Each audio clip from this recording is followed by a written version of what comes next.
Welcome to the Never Too Early Fantasy Football Podcast, where it is never too early for fantasy football. My name is Jeff.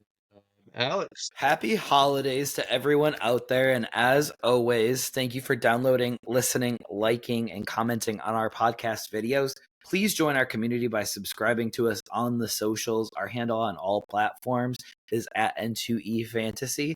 We are also available on all major podcasting apps by searching N2E Fantasy. Alex, what do we have on today's show? All right. On this episode of the Never Too Early Fantasy Football Podcast, we are going to do something a little bit different than the last few weeks. We're going to provide a condensed Week 16 recap, and we're also going to add in the Week 17 preview, which is aka the Fantasy Championship week, including our picks. And then we're also going to include league news under the team's recap matchup. So we'll just dive on in here to the Thursday night AFC West showdown between the Denver Broncos and the Los Angeles Chargers. It's a much better game than I thought it was going to be. I thought it'd be more low scoring, but the Chargers won 34-27. We both picked Denver. Chargers got the win. Jeff, what do you think of this matchup? So yeah, there was 61 points in this matchup. I'm sure you saw that one coming with these two defenses. Exactly. And I believe that the Broncos special teams cost them this game because it was that fair catch interference that created that free kick at the end of the half that really swung the momentum in the way of the Chargers, and they came out of the second half with that same momentum and they never looked back. I think both Vidal and Estime did take step forwards with their teams as well. So they're both rookie running backs. I do think the Chargers and the Broncos will be looking for a lead running back in 2025 unless J.K. Dobbins resigns with the Broncos after this year. You mean the Chargers? That's what I meant. They're going to all switch teams now. Now, I think Estime might end up being a lead back for Denver, but I wouldn't necessarily think that would stop them from getting someone else. J.K. Dobbins, I think you can't trust him with a full workload because he has an injury history and it keeps resurfacing. So I do think they need to add to that group going forward. But apparently the Chargers need a wide receiver to complement Ladd McConkey. Don't think Josh Palmer is it. I think fantasy community should back off that now because he's just not a relevant guy. Still to be determined for Quentin Johnston. I think that's leaning against. I'm still leaning against that, but he at least has a chance. All right. Yeah, we both picked the Broncos and we both got this one wrong, unfortunately. Not a good start to the week. All right. Let's move on to the Texans at the Chiefs. I picked the Texans before the news came out that Mahomes was going to play. Decided not to change my pick. It was close. There were a lot of officiating things I questioned. There were some legitimate ones. There's some I agree with, but it seemed like every time the Texans were stopping the Chiefs, refs would blow the whistle on the Texans defense and keep the drive moving for the Chiefs. Anytime the Texans were driving to try to score, there would be offensive penalties called on the Texans that would stall the Texans. As a Texans fan, that was very annoying, but there's a lot of people that are Chiefs fans that called it out too. I thought Stroud played as well as you can, despite the offensive line having issues. I hate to see the Texans lose Tank Dell, another wide receiver this year. He was having a really good game too. He had a really good first half, and then early second half had that touchdown that he had his knee completely obliterated. Dislocated kneecap, torn ACL, and more damage. I don't know what the and more damage means, but it was not good. Jeff, what were your takeaways as a third party in this matchup? I mean, you could just look at everyone's reaction and see that Dell was not okay. I don't know if he'll play again. So I think that's probably worst case scenario is never playing again. And I think that is in the realm of possibilities. I do think he's a guy that will try to come back and play, and I think it'll be next year later. I think you're looking at like a 10, 11-month absence for Tank Dell from this injury. You could see it on the face of Stroud and his teammates. And ironically, Stroud did have one of his best games in a while here as well. But yeah, that was absolutely devastating to lose Dell. And now it's Diggs and Dell that are down. Collins missed some time earlier this year, so Texans are going to have to probably draft another weapon in this upcoming draft or sign another free agent wide receiver or bring back Stephon Diggs. Because I just have a feeling that they're going to need some depth here at that position going forward. Speaking about depth at positions, the Chiefs running back position is just not startable right now. I know Kareem Hunt had the game this week, but Pacheco, I think, had 9 carries for 22 yards, and that is not fantasy playoff material. You could take a stab at Kareem Hunt repeating this next week, but it could very well be a Pacheco matchup next week as well. But there is some good news here for the Chiefs.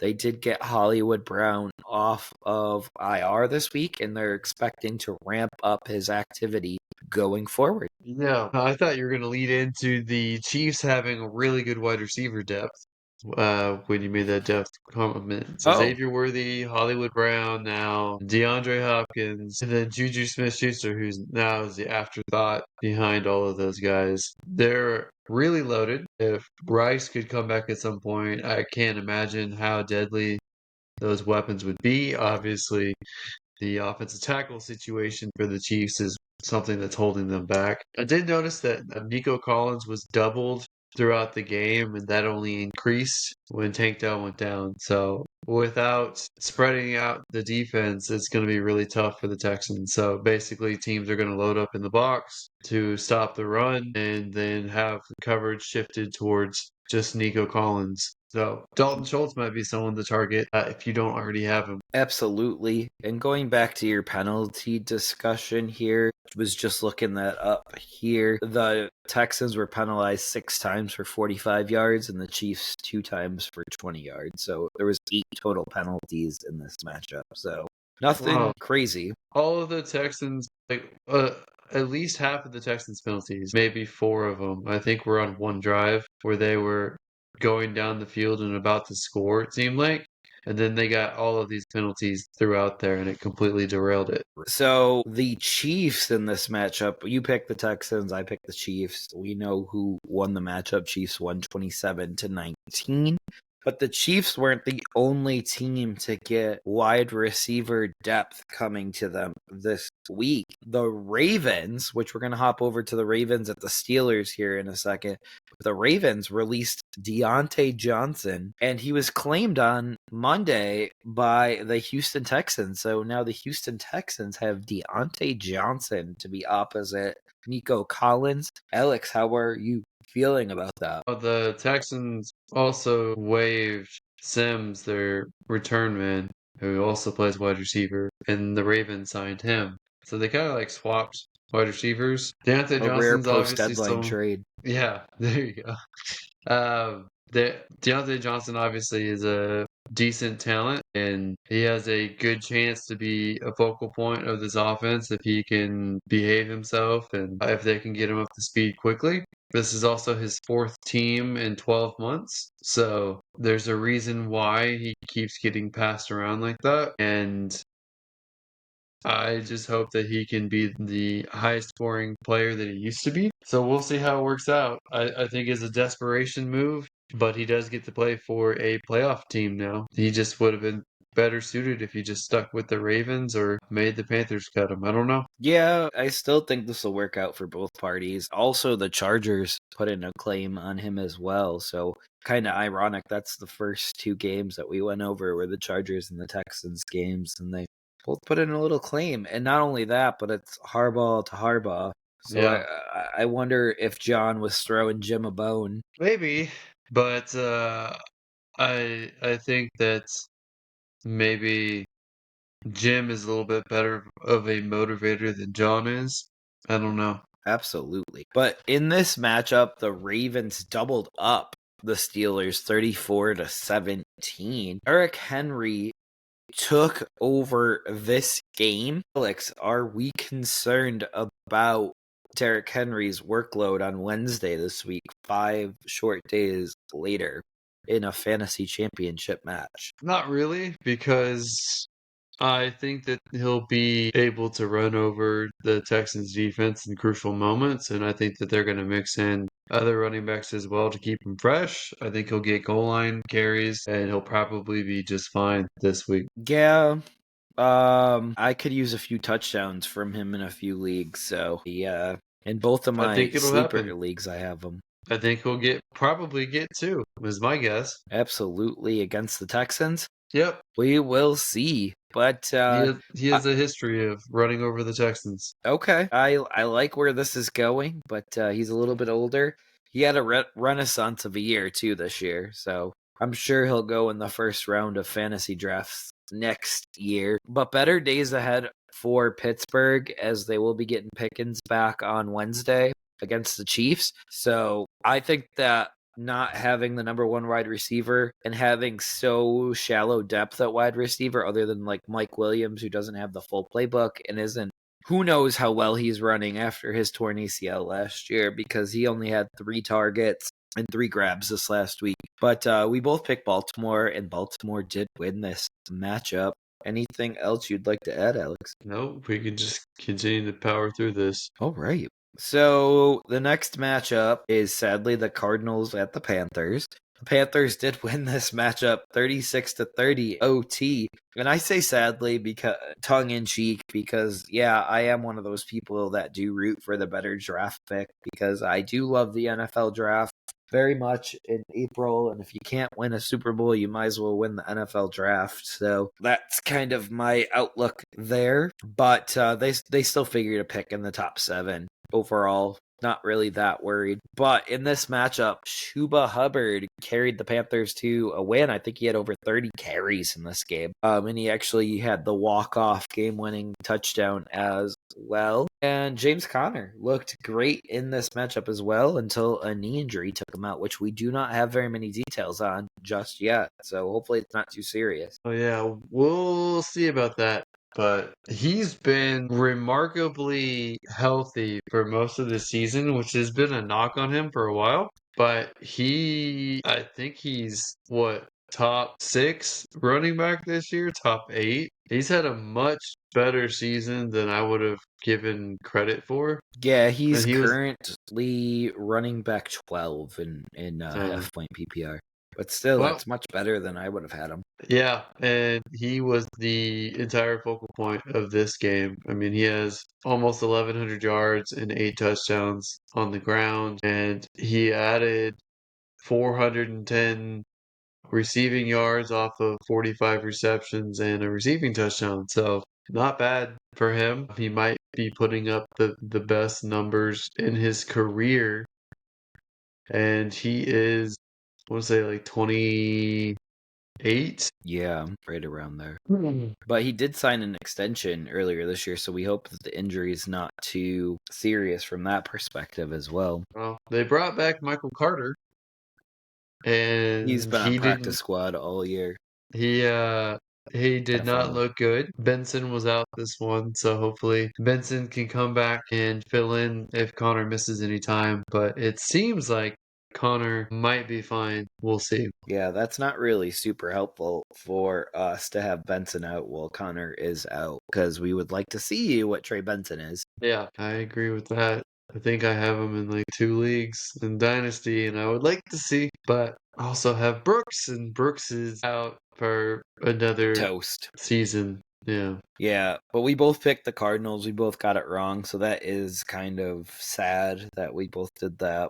But you knew the Panthers were going to scratch a victory out of one of the games, because they've been playing so well lately. They played well against all these teams except for Dallas, which Dallas get to a little bit later. After we recorded, I almost changed my pick to the Panthers because of Kyler Murray's press conference where he's like, "Oh, I can handle the cold," and they're like, "It's gonna be 30," and he's like, "Shoot, that's not what he said." But Jeff wants a clean show, so Yeah. He played all right though overall. Trey McBride still touchdownless in 2024. is he the new Kyle Pitts? I don't know, but he's the number 3 tight end in fantasy with 0 touchdowns. Isn't that crazy that he might be the number one if he just had like a couple touchdowns? Yep. He would need 3 touchdowns and he would be the number 1. So one more than a couple. Yep. And it's funny because he did miss week 4 as well.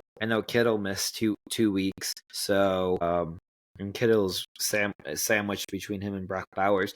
But I think Trey McBride needs to be in the discussion for tight end 1 next year from the perspective of positive touchdown regression. It will come.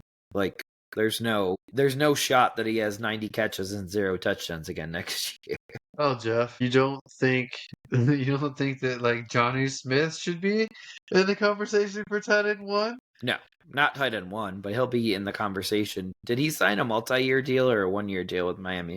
I think his contract might be coming up very Might just be a shortly. 1-year deal. So we'll see if he makes a good decision on his future because we know Sam Darnold also needs to make good decisions on his future as well to kind of keep his season going. He signed a 2-year deal with Miami, so he's signed through 2025. So this should continue. They're going to run it back one more year, but I don't know why. But we are not on the Dolphins yet. We can hop over to the Browns at the Bengals. We both picked the Bengals in this matchup, and we both won as Cincinnati wins 24-6. Dorian Thompson Robinson looks shaky in his start, and Jerome Ford goes 10 for 26 after a 66-yard first carry. So he ended up with over 90 yards rushing, but all of it, or 2/3 of it, happened on that very first carry. And then for the Bengals side, Burrow, Chase Brown, Jamar Chase, and T. Higgins remain must-starts as we enter the Fantasy Championship Week. What did I miss in this one? Because I know how much of a DTR fan you are over Winston. No, DTR was terrible. Predictably terrible. Made basically all of the Browns fantasy irrelevant, with the exception of Ford and maybe Njoku as well. Those were the only two. Unfortunately, there was nothing left for Elijah Moore, Jerry Jeudy to do anything with, and Tillman still out injured. Probably won't see much from him until maybe next year, and hopefully with a new quarterback. But this Bengals defense finally showed up. They finally looked decent. The kind of competence I expected all season at some point. So they're capable of it. Granted, I think the Browns are just really bad on top of that. Yeah, I was going to I ask thought, you if it was the Browns offense or the Bengals defense that caused that result. well, the Bengals have last year's leading sack leader, I think. Trey Hendrickson, I think, led the league in sacks. They have pieces, Yeah. but they just can't be consistent. But Yeah, I think they Joe let Burrow, important pieces go like Jesse Bates and that whole back field they just let go. yeah. Well, Secondary. they let some good defensive players go on the line as well. They let DJ Reader go, and he went to the Lions, I believe, and he good D tackle for him. But what we can expect from the Bengals is good offensive showing basically every week. I thought T. Higgins was supposed to be injured for this matchup. What wasn't he banged up? Almost didn't play. He showed up big. Yep. I'm sure some people benched him with that news. I did not. I trust him every time he's out there. All right. Let's see who we got next. So we have the Detroit Lions at the Chicago Bears, and we both picked Detroit. Detroit won 34-17. It never really felt close at all. Goff looked okay out there in the elements and got his team a nice victory. Jeff, what were your takeaways from this game? So I think Detroit looked fine. They rebound with a double up win, 34-17, which does seem like a common theme across games this week. The Steelers Ravens were also 34-17. But Gibbs, first shot at handling the solo running back carries, he did well. I think when you said Goff handled the elements pretty well, Caleb Williams and him put up pretty similar stats this week. And that caused Keenan Allen, Amon-Ra St. Brown, and Jamison Williams to eat this week. And I know in one league I had Keenan Allen on my bench, and I watched him go off sitting there scoring. So it does happen.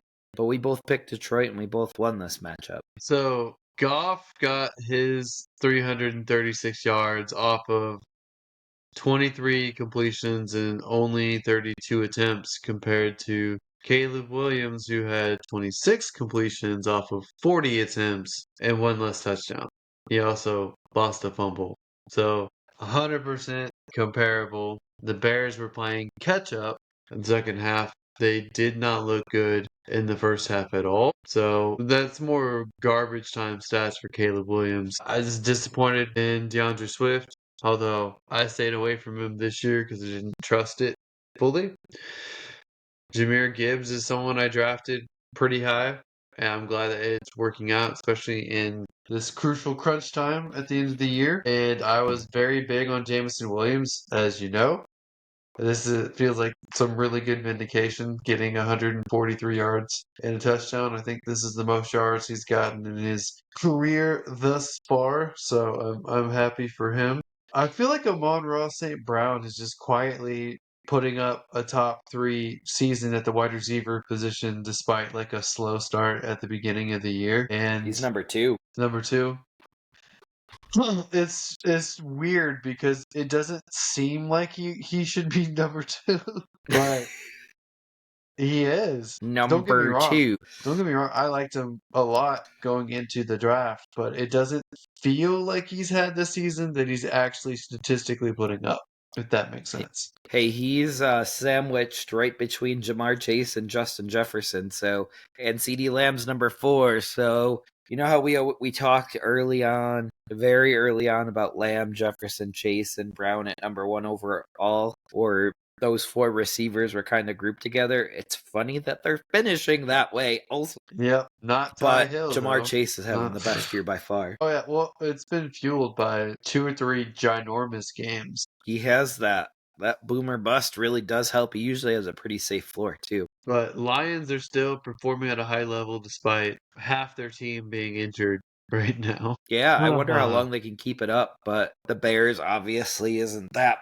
formidable of a foe, I guess. Who do they have at running back behind Gibbs right now? Craig Reynolds. Doesn't seem like enough. It's not. They're going to run out of steam because I don't think Gibbs is used to this 20-25 carries, at least not at the NFL level, and I think that he'll eventually run out of gas, but we're not there just yet. All right, let's move on to the Rams at the Jets. We both picked the Rams. The Rams, in fact, beat the Jets 19-9, despite the Jets getting the early lead in this game. Jeff, what were your takeaways from this matchup? So, part of me expected to see Aaron and Devontae Adams. I have Deontay on the mind today. Devontae Adams to kind of pick up where they left off last week, and they did not do that so well. Adams had a decent day. Rodgers had a more lackluster day, but the Rams did win 19-9. They've been winning a lot of lower scoring matchups, which is interesting because it does show that their defense is performing much better than we thought it would without Aaron Donald this year. So it's just a little thing to file away for the future. And Kyren Williams here was the star of the show. He actually carried the Rams to victory. And I'm not going to put a strike against the Rams here because they only won by 10 points against the Jets. They did travel across country, play a 10 o'clock a.m. body time game because they're on the West Coast, and they had to come over to the East Coast and play a 1 o'clock game. So they showed up just enough, and now they're in control of the division. But the real news coming out of this game is it does appear Garrett Wilson wants out of New York. So we'll see if they'll oblige in the offseason. But there's a very real chance that Aaron Rodgers, Devontae Adams, and Garrett Wilson aren't on this team next year, or it's just Adams and Rodgers returning. I'm just excited that it's looking like the Rams are going to be the team out of the NFC West that's going to make the playoffs, potentially. So I just want to be right about that. It's going to be the Rams or the Seahawks, and I think I had the Seahawks. I'm still going for the Rams in this situation, even though Cooper Kupp is dead to me. Having two back-to-back terrible performances thus far That was the game script this time. No one did well receiving in this one. doesn't matter to my fantasy team, Jeff. Doesn't matter. I know all it will do, though, is deflate values for next year, which will be nice for next year. Well, 3 of his last 4 starts have been terrible because December 1st had 3 receptions for 17 yards. December 12th, he had 0 receptions for 0 yards, 0 touchdowns. And this week, he had 3 receptions for 24 yards, touchdown. The only thing that broke that up was December 8th. He had 92 yards and a touchdown. So he's had some stinkers this year for sure. Absolutely. We both picked the Rams in this matchup. We both won this matchup. I think there's better days ahead for Cooper Kupp. He may be dealing with something that we don't know about yet, but I think there's better days ahead. Next matchup here was the Giants at the Falcons. This was Michael Penix Jr.'s very first start, and the Falcons win 34-7. If you saw that, you would assume Michael Penix threw for 3 or 4 touchdowns. That was not the case. He didn't look super great in the first game. He looked better than Kirk Cousins, so don't get me wrong on this. But the ground game and the defense really won it. And the New York Giants, as a result of this game, are closing in on the first overall pick. We both picked Atlanta. We both got it right. Alex, what did you notice about Michael Penix Jr.'s first start? Oh, I thought it was actually passing fair. Like I think he's just more calm and relaxed in the pocket than Cousins is at this point. Yeah, he's a rookie and it's his first actual NFL action. But this was a reasonably decent start, in my opinion, and it looks like if he builds on this, I think he'll be able to put up some good fantasy numbers going into this next week. So I think it's a promising start for him. Absolutely. Anything else to add to this matchup before we go to one of the games of the week? Tyrone Tracy had the best catch of the year for the Giants out the back of the end zone, tight roping it. That's about it. Yeah, I think that was from Drew Lock, right? His one and only. Or Yeah, was it until incomplete? no, he caught it. He caught that touchdown, but Drew Lock, I think, got hurt again in this matchup, or at least banged up again, despite playing pretty much the entire game. Yeah, he's going for an MRI, so just be on the lookout. We could have a Tim Boyle or whoever they pick up off the street week coming up here. They're super serious about tanking. They're actually going to lose out, in my opinion. So the sad thing about all this is I don't think they're doing anything on purpose. I think it's all their personnel just is bad. So I don't know why the GM hasn't already been fired. I'm surprised Dable still has a job. Honestly, if I was the owner, I'd send both out the door and start over. Boy, I hear you. Okay. We said we were going to burn through these, so let's keep going here. We got the Eagles at Commanders. We both picked Philly. However, in overtime, the Commanders got the upset victory 36-33. A little bit surprising, not totally surprising, but a little bit surprising. However, would this have happened if Jalen Hurts didn't get hurt in the first quarter? Jeff, do you think this was headed for a different trajectory? Trajectory. trajectory, yes. I do believe it was. However, the Commanders also had 4 turnovers in this matchup, and it required Jaden Daniels to throw for 5 touchdowns to kind of make up for it. I think 2 fumbles and 2 interceptions, if I'm remembering correctly. Brian Robinson Jr. did not have a great fantasy day, did not have a great football day, but the Commanders do win. I, in my wildest dreams, did not expect Jaden Daniels to be this good this soon. If you look at it, he has Terry McLaurin and really no other professional weapon out there. Ertz is on the last hole of the back nine of his career, but other than that, he doesn't have NFL ready star wide receivers that he's throwing to. So he's doing this without a lot of help, and that'll come throughout the years. So he threw 5 touchdowns with just Terry McLaurin basically back there. Ref, Yeah. are you trying to tell me Olamide Zacchaeus is not a good wide receiver because he has 70 yards and 2 touchdowns? Well, I could tell you Atlanta needs wide receivers and they let him go. What about Diami Brown? Who? No. Ah. He was supposed to be good, but he never panned out. Like, you would have thought with Howell last year being a mini gunslinger that he would have gotten more weapons involved, but McLaurin's having a career year this year, very quietly as well. He's got to be in the top 10 of wide receivers as well, very quietly, which I will give you kudos finally, because you've been beating the drum for him since I've known you. And he's wide receiver 5 now, so you're finally getting justification on beating that drum. But it took a little while, but here we are. It Yeah, just took it Jaden only Daniels. took the best deep ball throwing rookie to target the best deep ball weapon, Terry McLaurin. That's it. That's all it took. And I didn't even get to get him in any league this year because I feel like other people were on that too. Philly, sorry, Philly, I had a brain aneurysm or something. Philly, despite having Jalen Hurts out for the vast majority of the game, between the offense moving the chains and their defense, they were shutting out Washington for 3 quarters of this game. Washington just came roaring back in the fourth and then into overtime.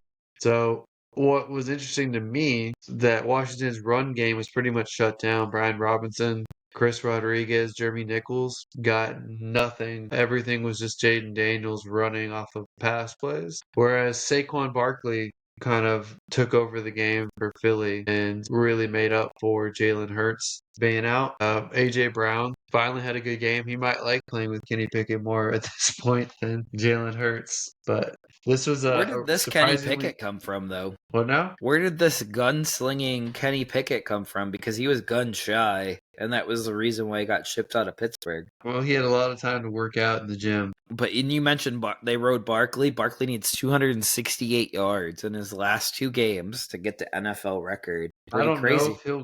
I don't know if he'll get it. He has a very good chance too. What team do they play the last week of the season? They get to play the Giants, I believe.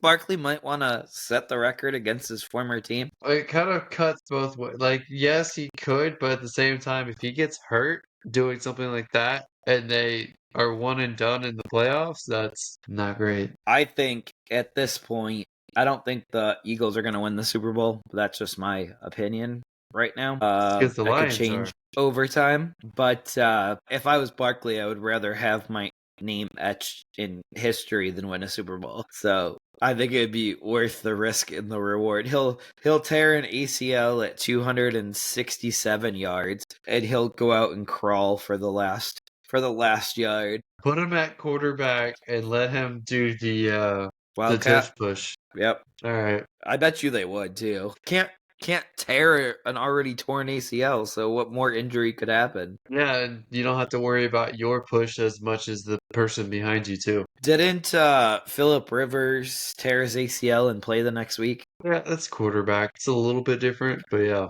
That's insane. Philip Rivers is the man because What is he gonna do, Jeff? Is he gonna sit at home with his 17 kids? I don't think so. That's a lot of noise. maybe. You know, he really has like a million kids. Really? You think he has like Yes, a he's football team, right? last time I checked, I think it was like 12 kids. Something ridiculous. They were going for more. But you know who needs a football team? The Titans and Colts both need a new football team. However, they managed to score 68 points in this matchup, which is kind of insane. I thought the Colts defense would be better than this, and I thought that the Titans offense wouldn't be that good, but they both put up a good showing against each other. Richardson went 7 for 11, Jeff. He got 63% passing.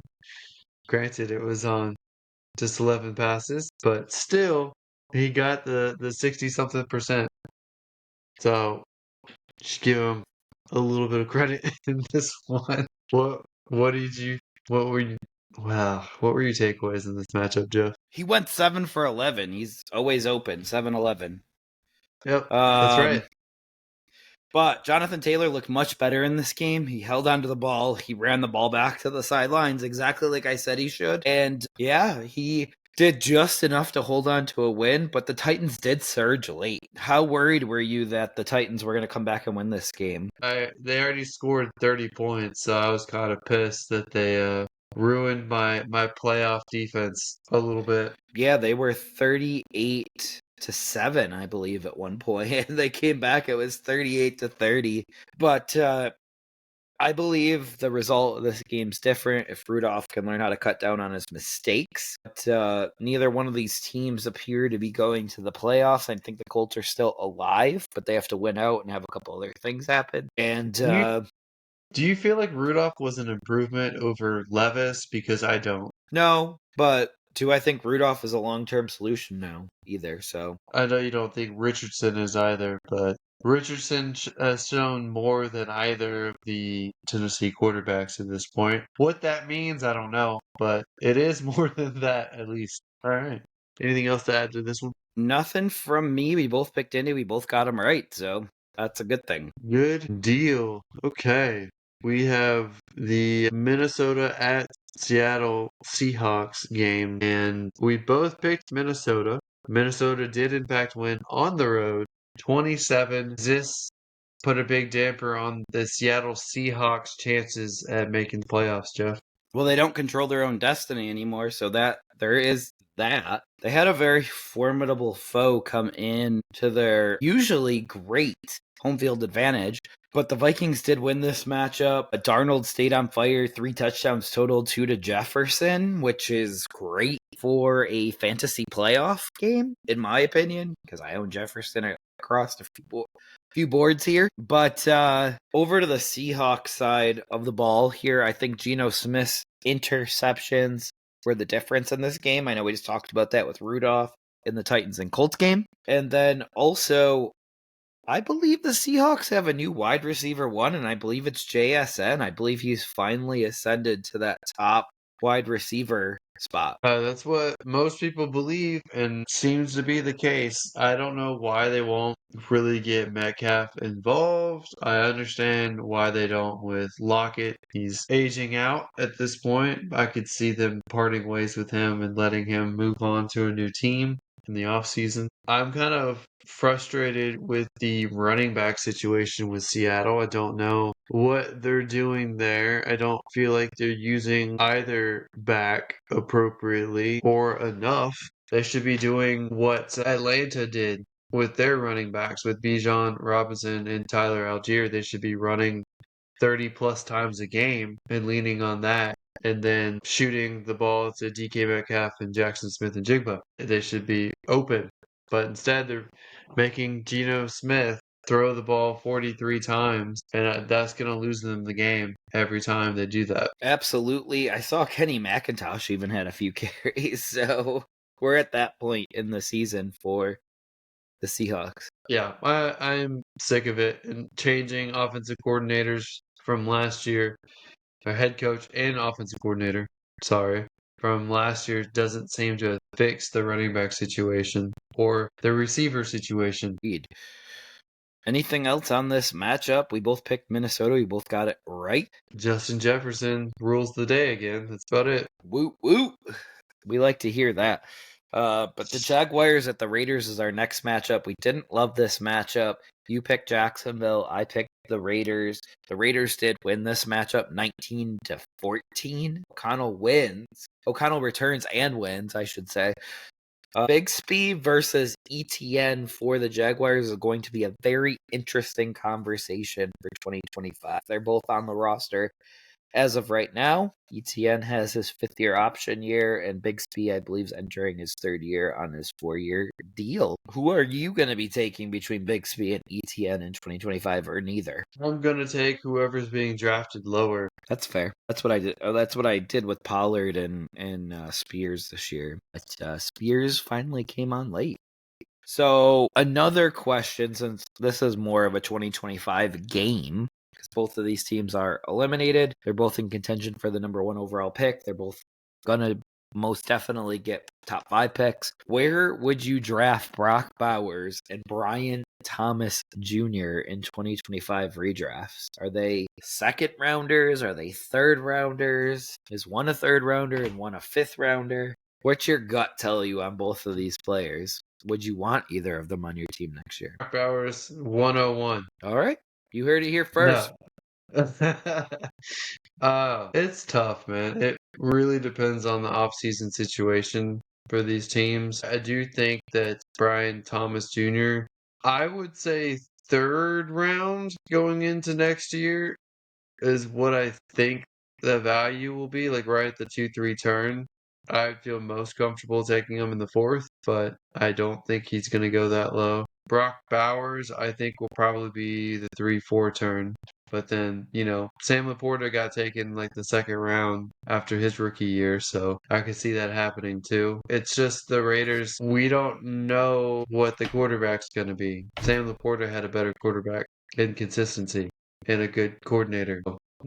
Absolutely. But yeah, both of these teams are 2025 teams right now. It'll be really interesting to see where my projections spit out Brian Thomas and Brock Bowers. Those are 2 of the players that I'll be looking forward to getting a ranking for. All right. I mean, at this point, it doesn't surprise me that the Raiders won this game because I am souring on Pierce pretty fast. And obviously, they're going to want to win games and they don't care necessarily about draft position, but now they probably won't be able to get a quarterback, and I can totally see them drafting a running back in the 1st round. I can totally see it happening after letting Josh Jacobs walk. Yeah, they're really missing that bell cow running back.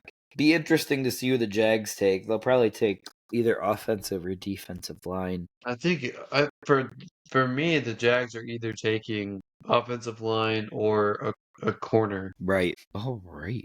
Are you ready to hop over to the surprise game of the week? All right, let's do the red, white, and blue teams, Jeff. So Patriots at Buffalo Bills. We both picked the Bills. Drake May outplays Josh Allen, who had some injury concerns in this matchup. But the Buffalo Bills do win this matchup 24-21. Divisional matchup, always tough. Josh Allen has been playing out of this world the last 2 or 3 weeks. So this is more of a back down to earth game for him. It was a very, very, very cold game. So this is not a snow game like he played a couple weeks ago. This was much colder. This was in the single digits. And James Cook, your boy, James Cook, took over this game with 2 touchdowns, 1 rushing, 1 receiving. And Ramondre Stevenson has a pretty great game as well. So I like to see this out of May. I like to see the throws that he's making. He is making pro throws. But the right team, I believe, won this matchup. What are your thoughts here, Alex? I'm surprised the Patriots were winning for as long as they were in this matchup, but I guess Buffalo was due a down game after some really exciting matchups in a row against playoff contenders. So I guess they were due for a down game. However, I just think New England's so terrible. It's kind of embarrassing to ever be down to them. And Gerard Mayo is probably one of the worst coaches I've ever seen. And I think that they should start over. I don't like how he keeps throwing people under the bus. This time he threw Ramondre Stevenson under the bus for Antonio Gibson. So potentially next week, Antonio Gibson could start over Ramondre Stevenson. Don't really think that that's the best call, but he's trying everything he can to avoid getting fired. We will see what happens. Sounds a lot like him and Aaron Rodgers should team up because they like to just throw people under the bus. Yeah. I don't like that. Just take accountability for yourself. Don't blame other people. So we're moving on to Alex's surprise of the season here, where the 49ers, minutes before this game, were eliminated from the postseason already. I know Alex thought they were going back to the postseason this year. They had the talent, everything, but they dropped the game to the Dolphins 29-17.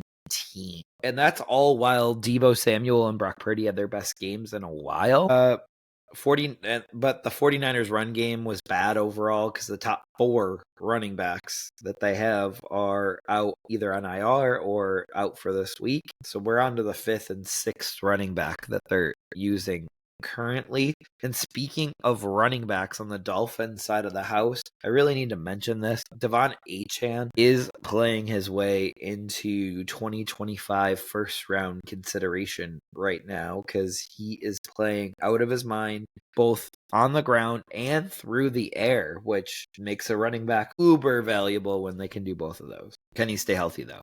Just to be clear, I picked Miami. You picked San Francisco. Miami won. I picked correct on this one.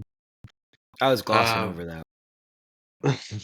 Preseason, I thought, like most people, that the 49ers would be better, but 3 to 4 running back injuries later and losing their left tackle and all the other things that they have gone through, losing their re-signed Pro Bowl wide receiver Brandon Ayuk. This team has just been a shell of itself. I didn't think that they were that good. They were in Miami. I give the edge to Miami. Miami actually has a chance to make the playoffs, 49ers. So I just thought it was them. And it was right. But it could have been a coin toss. Absolutely. Miami is barely still alive. They need to win out the rest of their games like the Colts, and then either have the Colts and Bengals and Broncos who's won or multiple games of their last game. So they're on their last prayer right now. But I got that game wrong, as you mentioned, so that's enough about that game. All right, well, let's move on to another matchup that we both got wrong. Buccaneers at Cowboys. We both went Buccaneers. Cowboys got the upset 26-24. What what do you think of this matchup, Jeff? This was an intense game. It felt like a playoff game, which is kind of crazy because the Cowboys are definitely not in the playoffs this year. But the Cowboys do win an intense game 26-24, which means we both got it wrong because we both picked Tampa. I don't know if you watched a lot of this game, but CeeDee Lamb got gutted through an injury to lead Dallas in receiving, and he should have had a touchdown, but he was rolled down at the half-yard line. But the Bucs offense, while they lost this game, it does feel like they are just starting to get rolling.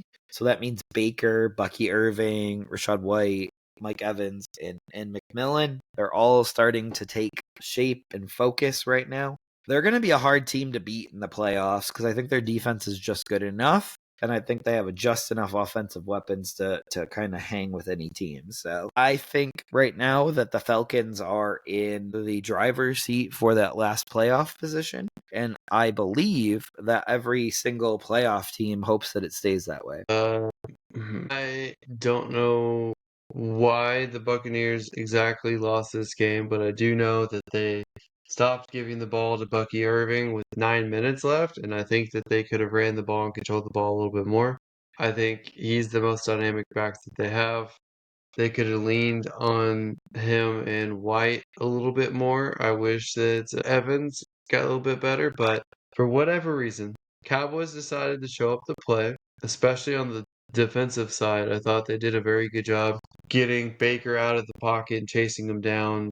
forcing bad throws, forcing him off his back to throw off his back foot, sacking him. So they did really good there. And honestly, I think that the Cowboys' backup quarterback, who's been starting for him, Cooper Rush, has been surprisingly decent this season. I mean, he did fill in pretty well the last time Dak missed significant time. Buccaneers did shut down Rico Dowdle, so that's nice. But there wasn't that much offense there wasn't as much offense as there could have been in this matchup. It's a lot of kicking, especially on the Cowboys side. Absolutely. All right. I don't really have much more on this game, but I can guarantee you playoff teams do not want to play the Buccaneers because I think they have just enough weapons to be scary, and there's always the potential of getting Chris Godwin back for the postseason. So, all right. All right. Well, I guess we can talk about the Saints and Green Bay Packers game. Yeah, the Packers go on to win 34 to nothing. Spencer Rattler completed roughly half of his passes for less than 150 yards. Just one interception, no touchdowns.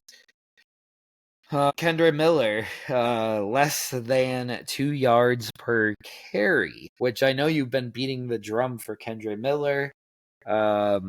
Alex, we both picked Green Bay in this matchup, and we both won. How do you feel about this matchup? The Saints are a bad team.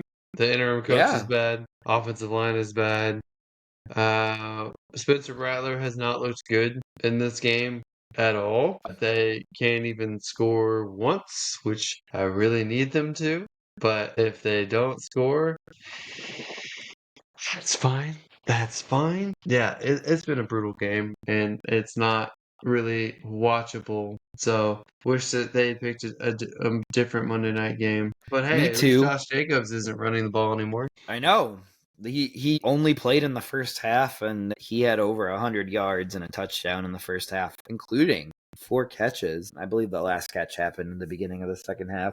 But my point remains true. They did turn to Emmanuel Wilson after the game was out of hand, so it does seem like they are resting Josh Jacobs to kind of continue this streak going. But there's a chance at the end of this that the Packers end up with 12 or 13 wins. The Lions end up with 12 or 13 or 14 wins. And the Vikings end up with 13 or 14 wins. Like, that is an insane division. And I wonder if it's going to give, like, coordinators like Ben Johnson any pause to go to the Bears because they're facing 3 powerhouses for the foreseeable future. I mean, I wouldn't go there just because the ownership and the guy running the team are terrible. Right. And I know you had mentioned Bucky Irving in the last matchup. He cost me a matchup because they went away from him. And just the same way, it looks like the Saints' offense is going to cost you a matchup as well, unfortunately. So, unfortunately, with fantasy football, we have to put our faith in external happenings. All right. Let's move on to next week. All right. Let's do this preview. We got games all sorts of nights this upcoming week 17 during our preview. But Alex, I'm gonna let you get it kicked off here with the Chiefs at the Steelers. Who you taking in this matchup? 5 I'm days gonna rest. I'm gonna go Kansas City. All right. I I forgot to mention in the Steelers matchup that Russell Wilson had some head scratching plays, and his scramble for almost a touchdown and then getting destroyed in a hit and fumbling was kind of funny. But I think we're seeing Russ turn into bad Russ at the end of the season and about to hit the playoffs. I think it's You happening. understand, though, that he went 3 weeks with scrubs at wide receiver. Kelvin Austin, Mike Williams, that's barely integrated into the offense. Cordero Patterson. I know he's your boy, because I know that you've bid on him before, but he's not it. So he gets George Pickens back this week. Give me the Steelers in this matchup. because he has not lost with George Pickens in the lineup. Nope, I'm going KC. All right. Ravens at the Texans, another Wednesday Christmas Day game on Netflix. No, we are not sponsored by Netflix, but I felt obligated to mention that. In this matchup here, it's the Deontay Johnson Bowl. So It would be funny if they played him this game and he like blew up. I don't think that they'll play him, and I'm going Ravens because I don't trust the Texans against the big boys. I'm going the Ravens because I don't know how mentally tough the Texans are after that Tank Dell injury, because I don't know if you saw right after the game, Stroud had a hard time answering questions about the next week because of what had just happened. So, unfortunately, the next week happens 5 days later. So, there's not much time to really digest this and move on. Yeah, well, I just think the Texans are early out playoff team this year, so I'm going Ravens. Sounds about right. But next up is the Seahawks at the Bears. And in this matchup here, I believe the Seahawks will finally get their first victory in a little while. I know they've had a few tough matchups in a row, but give me the Seahawks in this matchup here. Yeah, I'm also going Seahawks as well. If the Bears had some momentum, I maybe would go Bears, but I don't think so. I think that Seattle has a lot more to play for. Absolutely, and that's a Thursday night game, so there's a lot of fantasy decisions to make this week in the fantasy championship week that you're going to have to make daily decisions. So this turns into like daily fantasy basically. Got to check those lineups every day, make sure they're starting. And a pro tip is to make sure that your early game players are in your regular running back and wide receiver spots, and you leave your flex spots as flexible as possible in case you have a last second injury in warm-ups a la Evan Ingram or anything like that. Then you can swap them as quickly as possible. All right. So our next game here is the Chargers at the Patriots. And I am going to go the Chargers in this matchup. It is one of 3 Saturday matchups, I believe. Kind of crazy what the NFL is doing to us here. Who are you taking in that matchup, Alex? I am taking the Chargers as well. I It shouldn't be a close game. I know the Patriots just had a close game with the Bills previously, but I think the Chargers will want to enforce their will on this game, and I think they'll win. We can hop over to the next matchup, which is the Broncos at the Bengals. And in this matchup here, these are the two teams that have a track to that 7th seed. The Broncos need to lose out, the Bengals need to win out, and have the Colts drop one matchup to get in. So I think Cincinnati has more to play for in this game, so give me the Bengals in this matchup. Who are you taking, Alex? I'm taking the Bengals in this matchup because I think Joe Burrow smells blood and I think he's trying to make the playoffs. So their offense is pretty potent even against a top defense like Denver has. I think that it would be hard pressed for Bo Nix and the Broncos offense to be able to keep up with Cincy's offense when it comes to points. So give me Cincy at home. Absolutely. The next matchup is our last Saturday night matchup. So we do have 3 Saturday night matchups. So before we even get to Sunday football, 6 matchups are completely done and over with. But this one is the Cardinals at the Rams. I believe the Rams will continue their dominating streak and they will win this matchup here. But I think it might be more of a high scoring matchup. Alex, who are you taking and what do you think of this matchup? I'm gonna go the Rams. I think that they're the better team. It should be close. I know it's in LA. This is probably the game that Cooper Cup actually shows up, but I won't play him. It Can't say I should be a blame you. high scoring game, and it really depends on James Conner whether or not he is seriously hurt or not. Because if he's out, it's going to be a passing game or Kyler Murray running game, and I just don't think that you can beat the Rams the second half of the year. I think is when they build up momentum. They are one of the slow starting teams as well. They've got Puka healthy. They've got Cup supposedly healthy. They've got Kyron Williams, Blake Corum. I think they're ready to roll, and they're at home. All right. So the next matchup here is the Panthers at the Tampa Bay Buccaneers. And I think the Buccaneers will rebound after their letdown against the Cowboys. And Carolina will come back down to earth after their overtime win. So give me Tampa Bay in this matchup.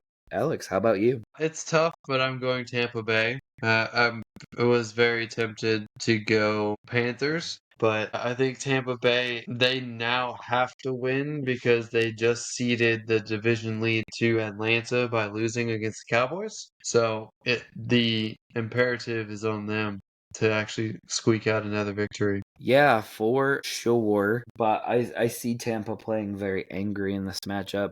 Baker revenge game against Carolina here as well. So I see the Bucks playing very angry in this matchup. All right. Next matchup is a little bit better than we thought it would be. It's the Cowboys at the Eagles. Will Jalen Hurts play in this game? We do not know at this point. So you'll have to pay attention there, which could be a fantasy championship decision that you have to make. I know he cost me my semifinals matchup, but I suppose there is a scenario where you started him and the rest of your team carried you. But in this particular matchup, I am going to go with the Eagles because I believe they have the better talent going into this matchup. I'm doing the same. I'm also going with the Eagles because I agree that they have the best talent. And the difference maker to me is Saquon Barkley. I don't think the Cowboys have anything like him at the running back position. Dottle is definitely not that type of back. And I think A.J. Brown and Lamb kind of cancel each other out. And I think both defenses are good. So to me, Saquon's the difference maker. Absolutely. All right. Next matchup is the Colts at the Giants. And Alex, I'm going to go with an upset in this matchup. And I'm going to go with the Giants in this matchup. And the reason being is because I don't believe that Anthony Richardson can play in the cold. And this game could be in the teens and the teens, even lower. So I'm betting against Anthony Richardson in this one.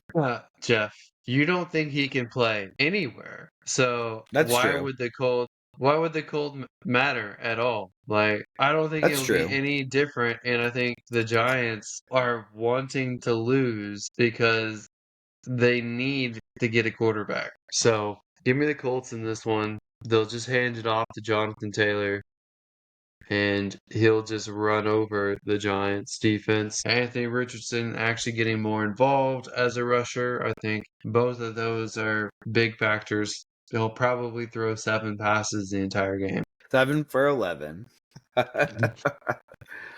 No, he might get injured in this game too because one hit in the cold feels like 10 hits in the warm. All right. I'm not sure where that comes from, but I don't think that checks out. It hurts way worse to get hit when you're cold. Way worse. Misery. But I do anticipate the Giants front being able to stop Taylor a little bit better than he was last week. So there is that. But yeah, you're right on the read option thing.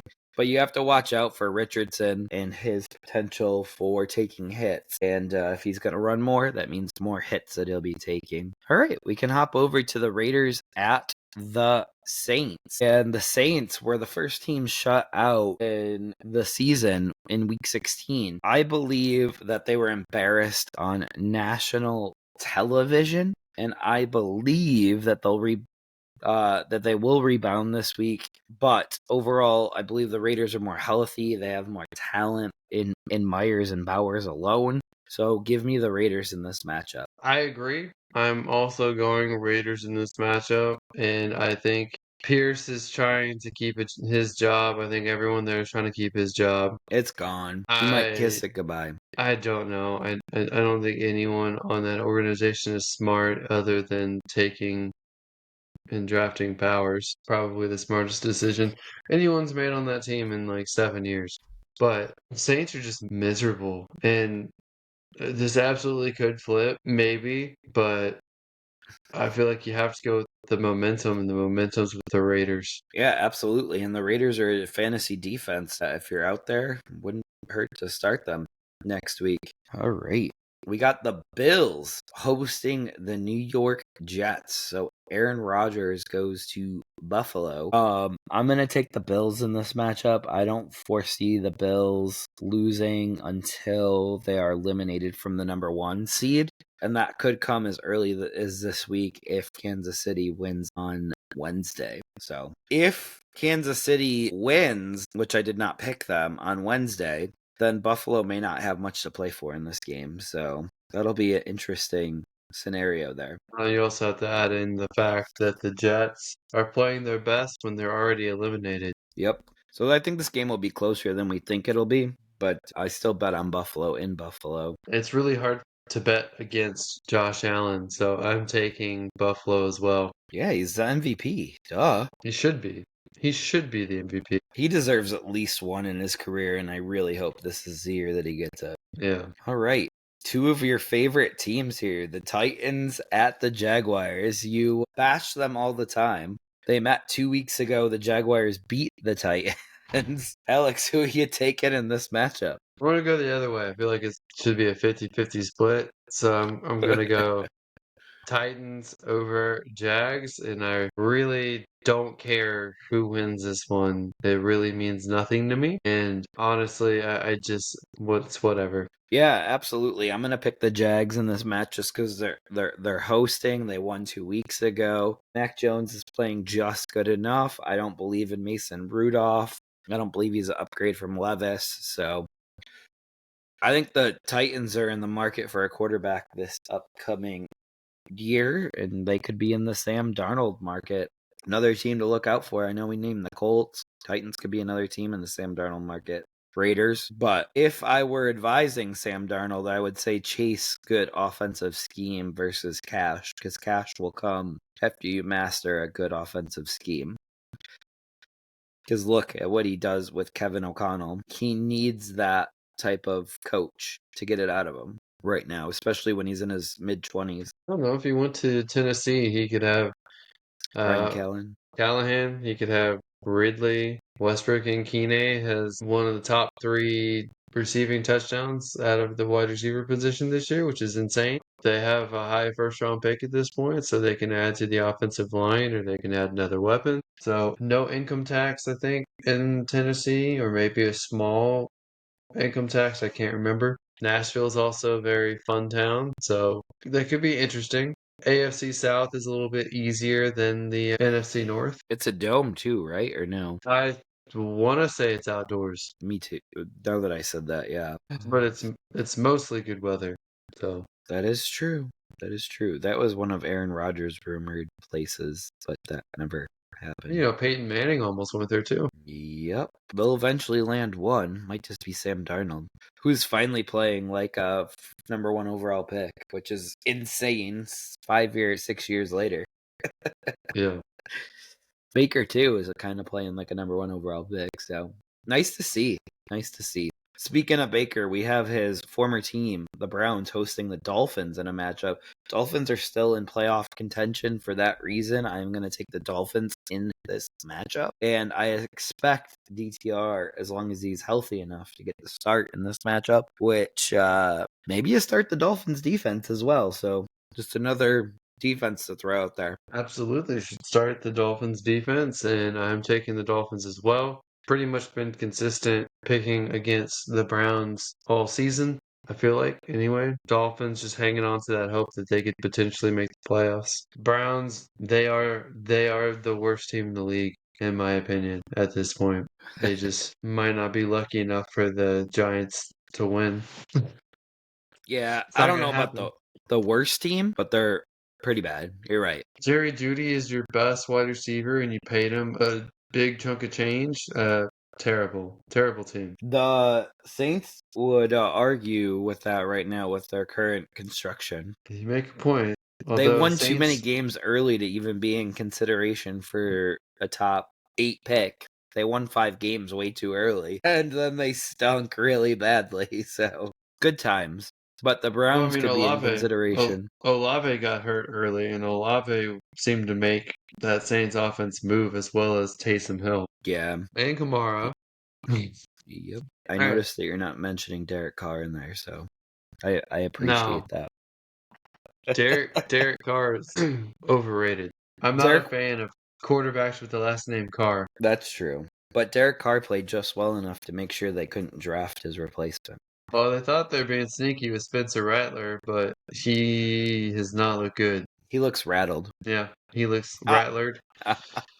All right. So this game just got moved to 4:25, I believe, and it's the Packers at the Vikings. There's only two 4 o'clock games: the Browns and the Dolphins, and the Packers and the Vikings. But this is a great game for the 4 o'clock window because the other way around, they had the Cowboys and Eagles in there. So they wanted to throw a premier matchup in the 4 o'clock spot. It's at the Vikings. I'm going to take the Vikings in this matchup because they are still playing for the division. And the Packers absolutely cannot win the division at this point. I think the Packers are going to win this one. I think Minnesota has won too many close, tough games. I think They're a that tough team. wears at. I think it wears at you. I think Green Bay coasting through this past matchup against the Saints. I think they're going to be fresher and ready to go, and I expect Green Bay to want to prove that they have good offensive weapons and air the ball out to Reed and Watson, assuming he's 100% ready to go. Wicks, Dobbs, and their tight ends. So we'll see. And I think it'll be an interesting Aaron Jones versus Josh Jacobs situation here, too. So we'll see how that goes. Absolutely. Going to be a great matchup, as is this next matchup here, the Falcons at the Commanders. I do think this game could go either way. It's rookie quarterback versus rookie quarterback. The whole reason why they moved this to 8 o'clock, though, is for Kirk Cousins to get his return to Washington in prime time. But that did not happen. Kirk Cousins is no longer the Falcons starter. But I could see this game putting up quite a few points. I just don't know if Penix can keep up with Jaden Daniels' point scoring at this point. So give me the Commanders in this one. Yeah, Jaden Daniels is a more known commodity at this point in the season. It's in Washington as well, nighttime, outdoors. This is only Penix's second game.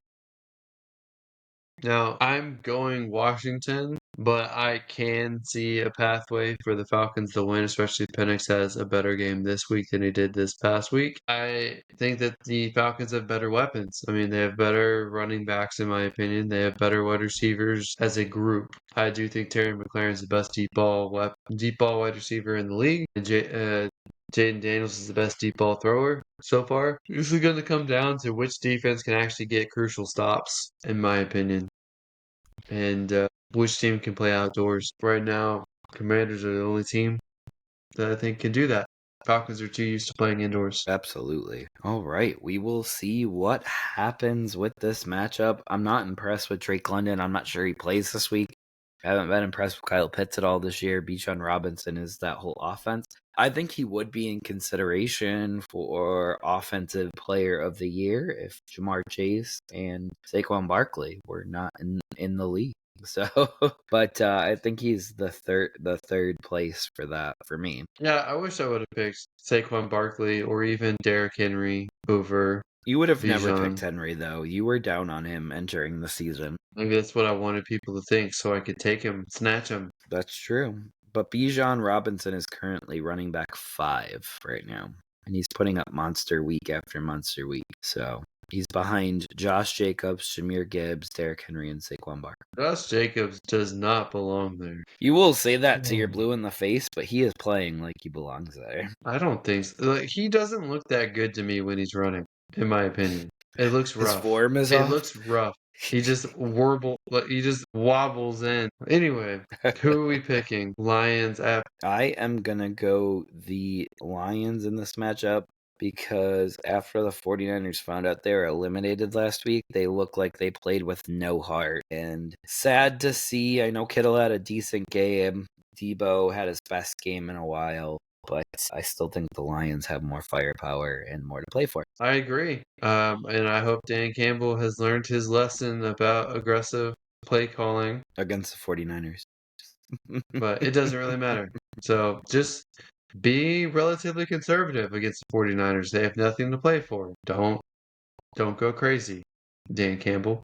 Or Dan Gamble, Absolutely. whatever you want to call him. Exactly. He may make that one call that costs his team the victory in a game where it's very winnable. Maybe Ben Johnson hasn't taken a job somewhere else because Dan Campbell could get fired for his crazy play calling, and then Ben Johnson's like, "I'll take over." So we have 4 differences going into this week. Here, you picked Green Bay, I picked Minnesota. You picked Tennessee, I picked Jacksonville. You picked Indy, I picked the Giants. And then the last one, you picked Kansas City, and I picked Pittsburgh. So we'll see. I think you got a 1-point lead going into the last 2 weeks here. So with 4 matchups, we'll probably split 2-2, but I'm going to get you. That last week's unpredictable, so I'm going to get you. I let you catch up, and then I shoot back ahead. And then I let you catch up, and then I shoot back ahead. So we'll see what kind of week it is. You're running out of runway. All right. Well, that does it for another episode of the Never Too Early Fantasy Football Podcast. Thank you all for downloading or listening to this episode, and please don't forget to like and subscribe. Please leave us a comment and share the show. Every little bit helps. You can find us on all podcasting apps by searching N2E Fantasy and with our handle at N2E Fantasy on all social media platforms. Please join our community and give us a follow. Until next time, take care of yourselves and remember, it's truly never too early for fantasy football. Thank you again and happy holidays, everybody. Happy holidays.